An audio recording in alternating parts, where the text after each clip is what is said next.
أعوذ بالله من الشيطان اللعين الرجيم. بسم الله الرحمن الرحيم. الحمد لله رب العالمين، والصلاة والسلام على سيدنا ونبينا بالقاسم محمد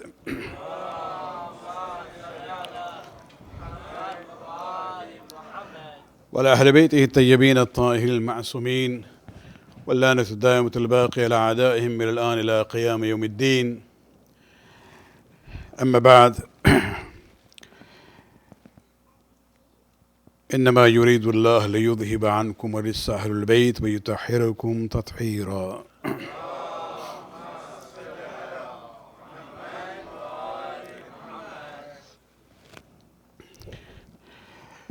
In tonight's Thursday night program, keeping in mind that we are already into the blessed month of Shabaan, I'd like to briefly talk about Sahifa Sajjadiya.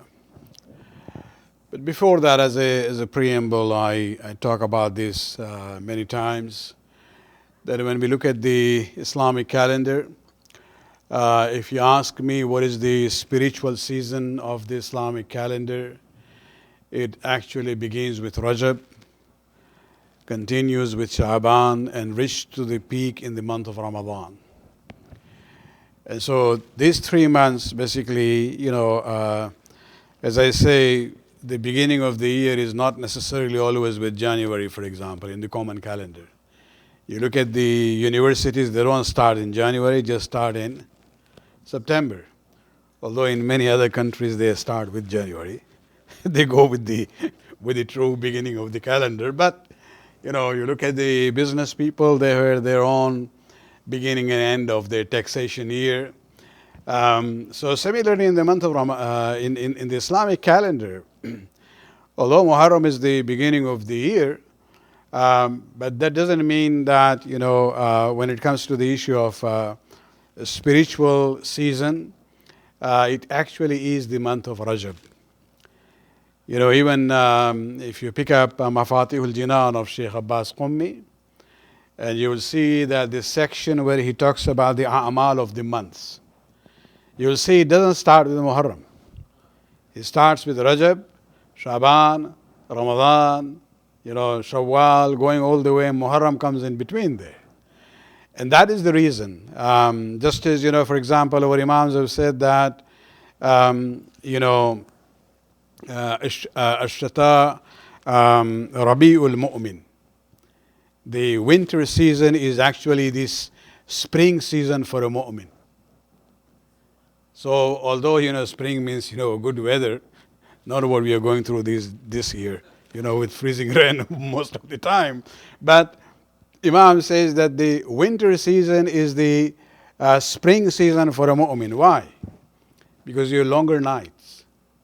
You can do more, namaz al-shab and nafila prayers and recite Quran and du'as. And so, all beginning or the specific season for things are different. And interestingly, from our point of view, there is a hadith from Amir al-Mu'minin Ali ibn Abi Talib alayhi salatu wassalam,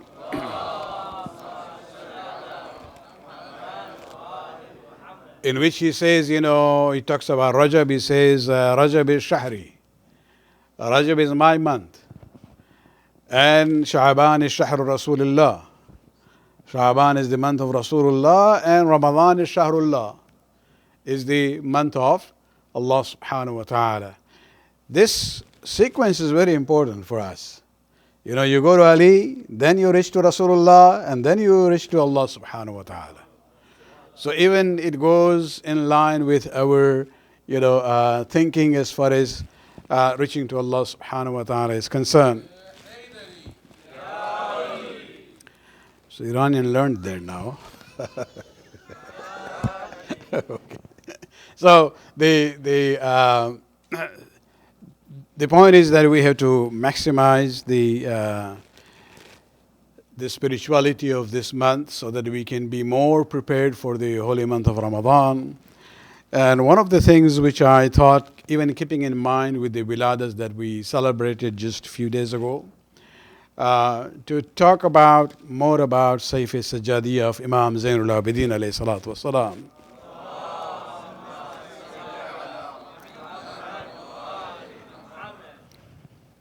When we look at the Sahifa Sajjadiya, we have to realize that this is one of the unique treasures that we have been blessed with through the Ahlul Bayt. No other community has things like that. You know, whether you look at the contemporary times or in the past, you will see that the content of Sahifa Sajjadiya is so powerful that you will never be able to see something parallel to that in other communities. I remember I was there about 2 weeks ago in Chicago on a conference on Ahl Balagha, and Sheikh Faizi was mentioning the story about, he said there was a Christian gathering of this more traditional Christians. And since one of the moderators knew him, they asked him, why don't you come and present to us, a prayer from your holy book? And he decided to actually select the dua from Sahifa Sajjadiya, which is about the dua for the neighbors. We don't even think about it, that you can have a dua for the neighbors. And it was kind of not a one-liner, it's a whole dua. He recited it. And after that, and this was actually the gathering of the ministers themselves, many of them came to him and they said, can you give us a copy of that? Because they say when we look at the Bible, it just says one line, love thy neighbor. 3 words, nothing more than that. But if the way you had talked about it, this is very elaborate. And so even modern people who believe in prayers and things like that, if they look at the Sahifa Sajjadiya, they will be pulled towards this treasure of Ahlul Bayt alayhi salatu wassalam. Salawat.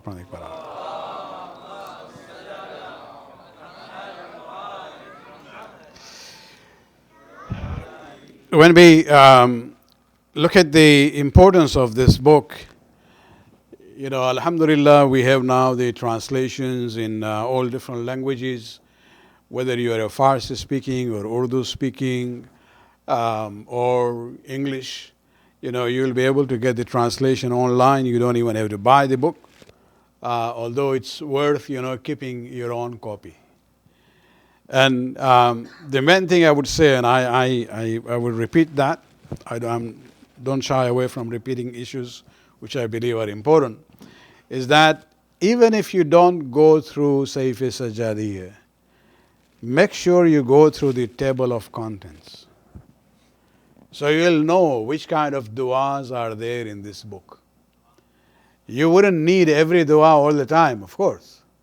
But if you have in your mind that, okay, there is a book which had a list of these du'as for different situations, and if you find yourself in a situation, you will go to that book and look at the table of contents and find the dua which would be relevant to you at that time. And this is something, there's no excuse now. There was a time when publications were not easily available, translations were not easily available. Now everything is there on our mobile. We can look at this and be familiar with that. One of the scholars from Egypt ended up actually becoming familiar with Sahifa Sajjadiya by accident. There was a very prominent alim 2 generations ago in India who lived in Aligarh, and he traveled to Egypt to study at Al-Azhar University, the famous Sunni university there. And he was probably the first Indian alim from the whole Muslim community there to study there in Al-Azhar. And he says, when some of the books that he took, one of them was Sahifa Sajjadiya with him. And he became friend with somebody who later on became a very prominent Sunni alim, Sheikh Tantawi, who was even later on became the Sheikh of, Sheikh al-Jamia of Al-Azhar University. And he says that one day Sheikh Tantawi came to visit me in my room in the madrasa. So probably he got up to get something or prepare tea for him or something. While the host was busy, the guest basically decided to spend his time by reading something. So he just randomly picked up a book. That happened to be Sahifa Sajjadiya. He looked here and different pages, and when the host came, he told him that can I borrow this book? He says yes, and so he took the book and read it very carefully. After some times, when he came back to him to give the book, he said, I have a serious complaint with you Shias. You have such a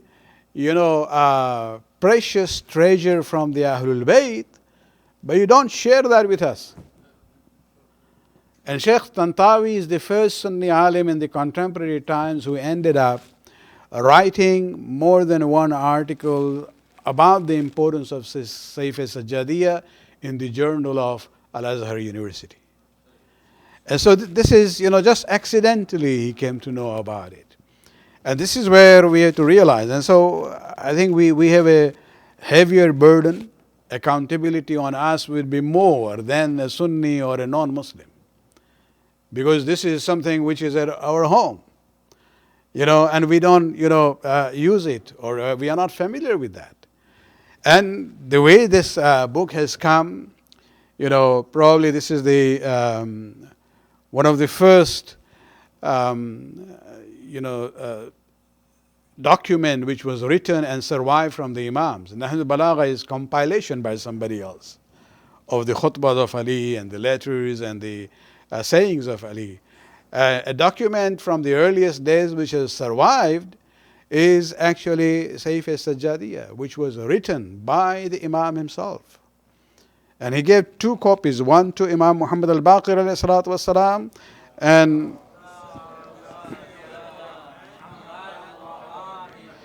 and the other to his son Sayyid al-Shahid. And it is through them that we have the Sahifa Sajjadiya, and the sanad that we have from the ulama goes back to two of them in that way. But of course, the modern people, including modern Muslims, would always say, oh, where is the authenticity of this? Do you really have a connected chain of narrators going all the way back to Imam Zainul Abidin, or is something missing? These days, everybody wants to become a mujtahid. Everybody is asking authenticity of everything. And I remember, and I think that is a true attribution to Allama Tabatabai. Allama Tabatabai, as you know, is the famous commentator of the Quran. His book is known as Al-Mizan. And he was a philosopher in his own right. His books are used as a textbook in the Hawza now. One of his disciples, or somebody who really respected him, was Dr. Hussein Nasr, who is now in George Washington University in US. And Dr. Nasr, since he was, an Iranian, knew Farsi, Arabic, and also French. He studied in the West. He was friend of a very prominent French scholar who specialized in Sufism and Shiaism by the name of Dr. Henry Corbin, very early. And this Dr. Corbin used to come and spend his summers in Tehran as the guest of Dr. Hussein Nasr. And because Dr. Nasr knew Allama Tabatabai, he was able to get a gathering of these two scholars. And they have actually put it together, the questions that Dr. Corbin would ask and the responses that Allama Tabatabai would give. One of the questions was about Sahifa Sajjadiya. And he said, how can you be sure that these du'as are from Imam Zainul Abidin. You know the response of Allama Tabatabai? He said, I don't really care about the sanad. You go and find me the author of this book, and he will be my fourth Imam. I'm so sure about it that I don't need any sanad or anything like that. You go and find who is the author of the book, and I'll believe in him as my fourth Imam. Salawat.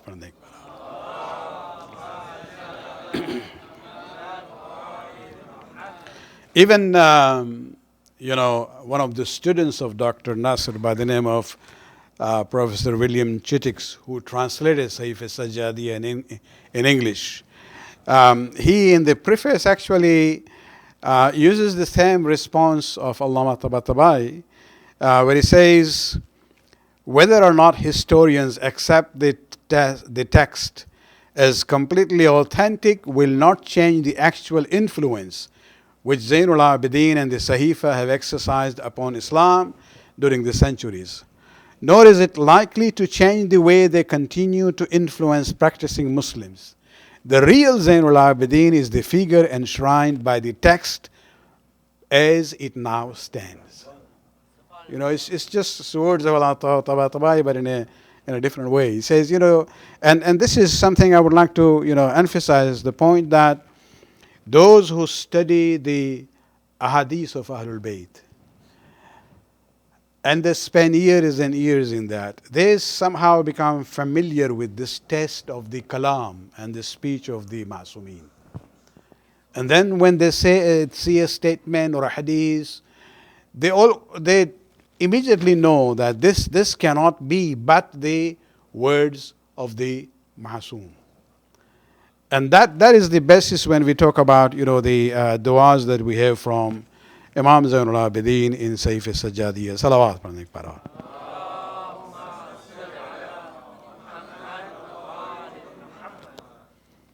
And so if you just look at the contents, the background of the whole phenomenon of dua at that time is very important. You will see it is very common for Imam to start the dua with salawat, and with the dua with the salawat, and in between also he has many salawat in between. And you will see, the first dua is in the praise of Allah subhanahu wa ta'ala. Then the second one is on the salawat of the Prophet and his family. Then it goes on, blessings upon the malaika who bear the throne, the arsh of Allah subhanahu wa ta'ala. His dua for himself and the people under his charge. His dua for the morning and the evening. His dua for wearisome tasks. His dua in seeking refuge. His dua in seeking asylum with Allah subhanahu wa ta'ala. His dua for good outcomes. His supplication in confessing our weaknesses in the presence of Allah subhanahu wa ta'ala. His dua in seeking the needs, our hajat from Allah subhanahu wa ta'ala. His dua in suffering acts of wrongdoing. When people commit wrong deeds, there are consequences there. The dua when a person is sick, the dua against shaitan, the dua istisqa, asking for water during drought. The famous dua, which is known as dua Makarimul Akhlaq, which is recited in Shab-e Qadr by us ritually. And I would say that at least in that one Shab-e Qadr we recite that. And although it becomes one dua in list of long duas that we have, and this is our problem, we would like to do everything in that short, time. That is not a dua only for Shab-e Qadr. Dua Makarim Akhlaq actually is a dua for the whole year. Every segment, maybe just recite one part of it for one week. Reflect on the qualities that we are asking from Allah subhanahu wa ta'ala as far as our behavior and akhlaq is concerned, and work on it. So it's a whole annual dua. It's not just for one Shab Qadr we recite and that's the end of the story. The dua during sorrow, during hardship, for well-being, dua for the parents, dua for children, dua for neighbors and friends, dua for those who are fighting for Islam in the frontiers, dua when the provision is restrained. Sometimes Allah expands the provision, sometimes He restrains it.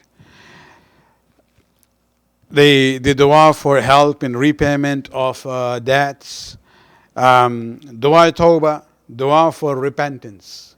Sometimes when people commit serious mistakes or sins, it's not just sufficient to say astaghfirullah and may Allah forgive me. It's worth reciting dua tawbah. The dua for the night time, for those who are afflicted, dua where you would ask Allah subhanahu wa ta'ala for satisfaction with what He has decreed for you. Sometimes our problem is we get quite a lot and He says still it's not good enough, God. I want even more. And that is where Amir al-Mu'minin, for example, in one of the statements he says, the true affluence is in qana'ah. Qana'a means to be content. And so, to be content with what Allah has given to you, there's a dua for it.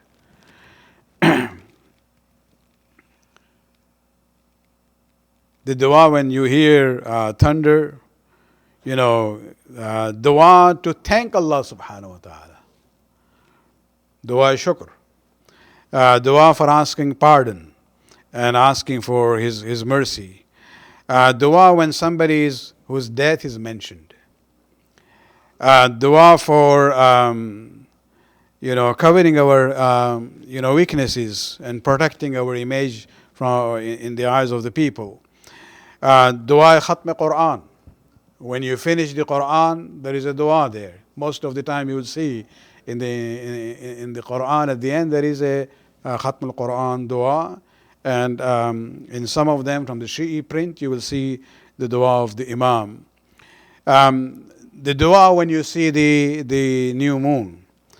The dua for welcoming the month of Ramadan. The dua for bidding farewell to the month of Ramadan. The dua on breaking the fast and on Fridays. And so at least those are the duas, 2 or 3 we can use it in the month of Ramadan, beginning and end, and even in between every night.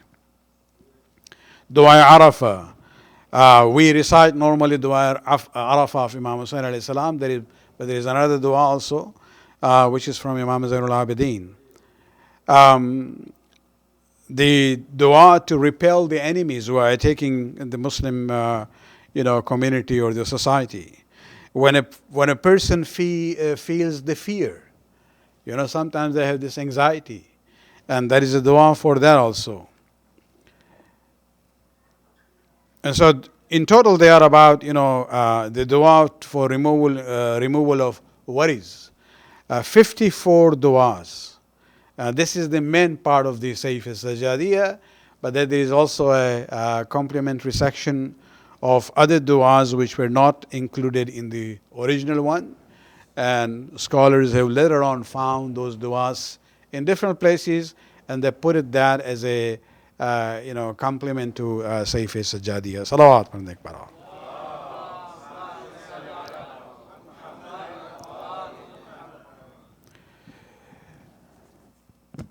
We have,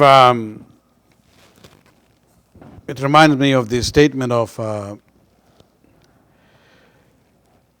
Sayyid Murtaza Mutahiri when he talks about Nahj al-Balagha.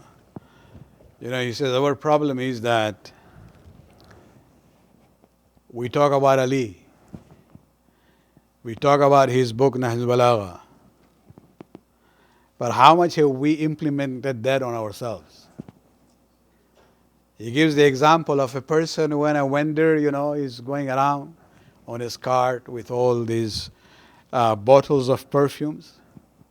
And some of the perfumes he has, which is open as a sample, people come, he gives it to them. But probably if you go close to him, you will only smell the sweat. So he's a person who is promoting perfume, selling to others, giving them sample of it, but doesn't use it on himself. He says, this is what has happened to us. We talk about Ali to the whole world. We talk about Nahj Balagha to the whole world. And so this is what I say. We talk about Sahifa Sajjadiya, but have we really used it on ourselves? And that is the appeal for myself and you during this month, or holy month of Shabaan and Ramadan, to at least, be in touch with it. Of course, you don't need to read the whole book all the time. No, but at least, once in a while look at it. And inshallah, you will see the barakat of Imam Zain al-Abidin in our life, even now. Salawat padne ke बाद.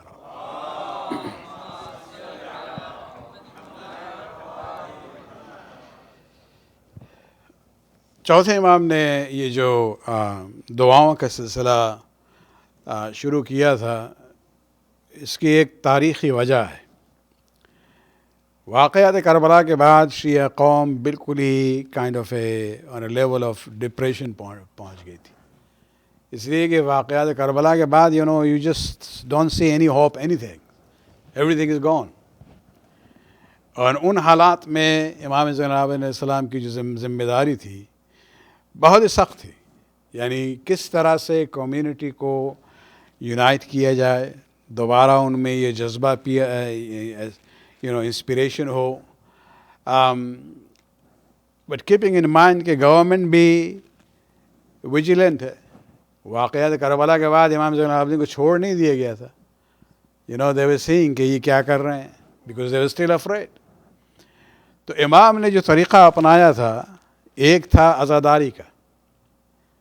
क्योंकि वो लोग देखते थे ठीक है रो रहे हैं अपने बाबा पर, what can we do, let him do it. It's a very neutral thing.